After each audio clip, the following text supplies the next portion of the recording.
पुढच्या बातमीकडे। बातमी आहे नागपूरमधून। नागपुरात घातपाताचा मोठा कट शिजत असल्याचा संशय व्यक्त केला जातोय।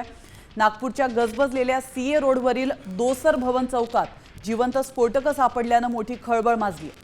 मेट्रो स्टेशन आणि आरएसएसच्या कार्यालयापासून अगदी जवळ असलेल्या एका घराच्या परिसरामध्ये तब्बल 15 जिलेटिनच्या कांड्या, त्याचप्रमाणे 58 डिटोनेटर्स आणि 8 कनेक्टर्स आढळलेले आहेत। ही स्फोटकांची बॅग गेल्या 1.5 महिन्यांपासून तिथेच पडून होती। घर मालकाच्या सतर्कतेमुळे हा प्रकार उघडकीस आलाय।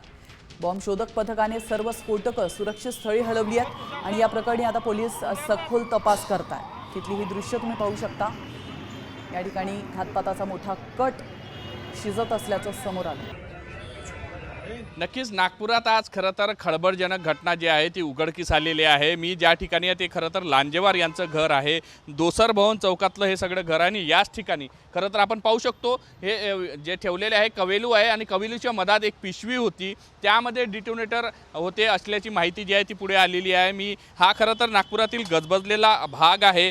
लांजेवार कुटुंबांचं घर आहे। या ठिकाणी 15 जिलेटिनच्या कांड्या, 58 डिटोनेटर आणि 8 कनेक्टर आले आहे। मला असं वाटते की आताच काही दिवसाआधी घटना झाली होती, तर जिलेटिनबद्दलची जी कंपनी आहे त्याच्याबद्दलची, तर मला असं वाटते की कोणी बाहेरच असेल माणूस, त्यांनी उचलून येऊन इथे टाकले असेल।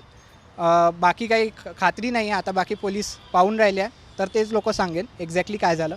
पण मला तरी असा अंदाज आहे ते कोणीतरी घेतले असेल, बाहेरून फेकले असेल आणि ते इथे कचरासुद्धा फेकतं, त्यामुळे एखाद्याचा संशय आहे? नाही, मला सध्या संशय नाही असा कोणावरती, कारण की एक्झॅक्टली आम्हालाही नाही कळत की कोण टाकतो वगैरे, कोण कचरा टाकतो काही समजून नाही येत। व्हिडिओ जर्नलिस्ट सौरभ बोलेसह पराग डोबळे, साम टीव्ही न्यूज, नागपूर।